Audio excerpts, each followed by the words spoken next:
Good morning and welcome to Beyond the Title. I'm delighted to welcome Mint to our interview platform. Mint, thank you so much for being here. Thank you for having me, and good afternoon from Bangkok. Good afternoon, good morning from London. So Mint is Head of Marketing Analytics and Campaign Operations at True Digital. But today we're not going to be quizzing her on her role. We're not going to be quizzing her even about True Digital. We're just going to be going beyond the title and finding out a little bit about Mint, the person. So to start off with, Mint, what is your Ikigai? And for anyone listening that isn't familiar with the term, Ikigai is a Japanese term meaning your reason for jumping out of bed in the morning or your reason for being. Thank you. I like to create positive impact on people's life, and especially those who are passionate, motivated, and hardworking. So they can be my team, my families and friends, my customers, or my companies. That's brilliant, thank you. Which movie character best represents you and why? I think I feel really related to Mulan, which is the Walt Disney movie character, in a way just because I am Thai Chinese and I am born in a 5-daughter family. Wow. Yeah, we have no boys. And Mulan is, very courageous. She never gives up. She goes beyond her limits. She serves her duty, and most importantly, she loves her family. Fantastic. It's one of my favorite Disney films, and possibly one of my favorite films ever. And I think you're so right. It's that going beyond what's expected of you and achieving so much more if you don't stay within the boundaries that you've necessarily been set. Fantastic. Thank you. Which app could you not live without whilst working from home, and why?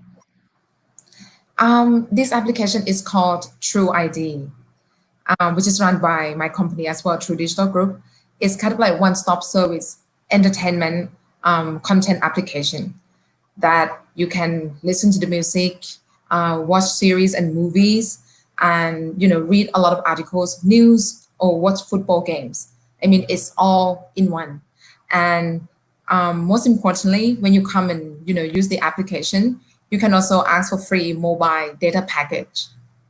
So I think this is like the app that I can spend many hours a day, not because I work for the company that made the app, but more just because I'm one of the fans that use the app. That's brilliant. I think that's such an important story that you have a product that you actually use. It's one thing to sort of create something, but that means you're really a true advocate and a real true believer in the products that True Digital are putting out. And it sounds amazing. Thank you. What advice would you give to your 21-year-old self? I think actually there are many advices I want to tell my 21-year-old self, but the most important one is listen to myself more and less from the society opinion. And the reason is that no one knows you as better as you do, right? So the sooner you know yourself, the better you enjoy your life as well. That's really good advice. Thank you. What's the harshest feedback you've ever received? I would say the feedback that is about stereotype judgment. For example, because you are Thai, you should not be hardworking. And because you are Chinese, you should be very hardworking.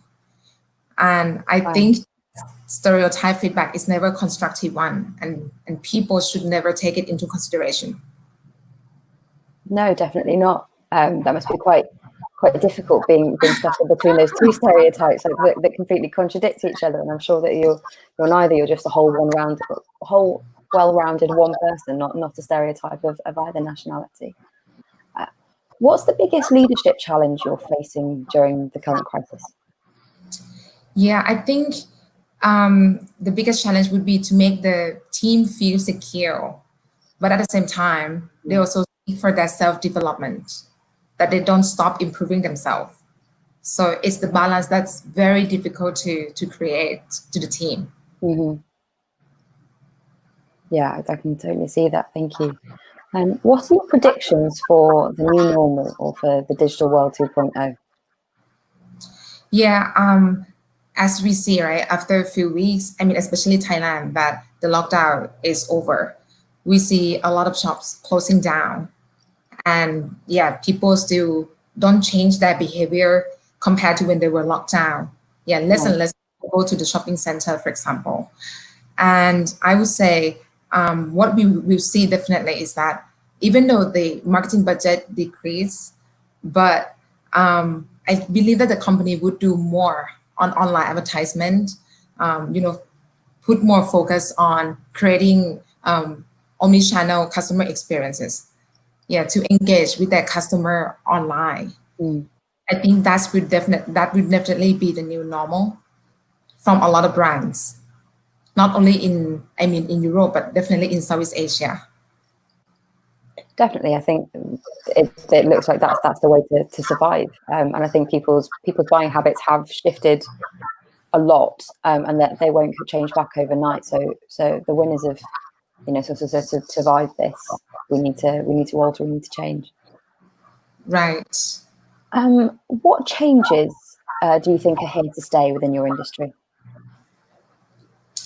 I think actually this change is a change that the industry has foreseen for so long, but it just happened immediately during COVID, right? I would say digital disruption in Thailand or Southeast Asian countries usually didn't grow that far, just because there are some certain factors, especially demographic factors, that differentiate people from being digital savvy from traditionalists. So we said that usually the one who use digital product and services are mostly educated, living in the urban area, who have the high income level. I would say now that's no longer true, because you will see more and more people become digital savvy. Now anybody can use digital products to make their life easier. So for example, now I see the security guard, right, started to use the e-commerce to buy his earphone. And that is something you never see, like just a couple months ago. And now it just happened. Really, it's been that dramatic shift. Yes, that's right. So now the demographic no longer plays a role. So I think it's a leapfrog, definitely a leapfrog in digital adoption. That would be some area that we as telco provider never been able to penetrate, right, to make people connected with the internet. But now I think it's the best time ever that we make people, no matter where they are, what they do, or what education level they have, they get access to the internet and use it to make their life easier. Absolutely, that's fantastic. Fantastic, and wild to hear that it's been such a sort of automatic shift in terms of who has access and who's willing to access the internet and e-commerce products. What are your hopes for the future? Yeah, I really hope that we, from different background, either careers or countries or age, can learn from each other. I mean, we see a lot, right, that right now some companies, especially, for example, okay, if we say that people who work in big corporate, usually they are kind of traditionalists or, certain age range, people very experienced who are in that industry for long. And the one who are in the tech field are usually, the one who are millennials, younger. I think, both types of segments definitely have their own strengths. We from tech company can definitely learn a lot from experienced leaders who are very structured, gone through a lot of changes in the industry. And at the same time, the one who from the traditional side, right, who are very experienced, in that corporate, can also learn a lot from the younger generation as well. How to build products and services, with better solution to satisfy the customer demand in the market. So I think I really hope that everyone has a mindset to learn and to give to each other. That's a great hope, and I do hope that hope comes true. Please, can you share one weird fact about you? I have a twin sister who is 1 minute older than me. Just 1 minute. Wow. Yes, Is she an identical twin or a non-identical twin? definitely. She's an identical twin. Wow. Are you very close? Yes, we are. We are. That's brilliant. That's a great fun fact. It's definitely a first that we've had on Beyond the Title. Yeah. Yes. I've got one final question for you, Mint. What is your motto in life? Where there's a will, there's definitely a way. That's fantastic. Definite words to live by there. Thank you, Mint. This has been absolutely fantastic speaking to you. Thank you for being so open and giving us some really exciting insights. So thanks for being with us, and thank you for listening to everyone on Beyond the Title today. We'll speak to you soon. Thanks. Bye-bye. Thank you very much, Kate. Have a good day. Bye-bye. You too.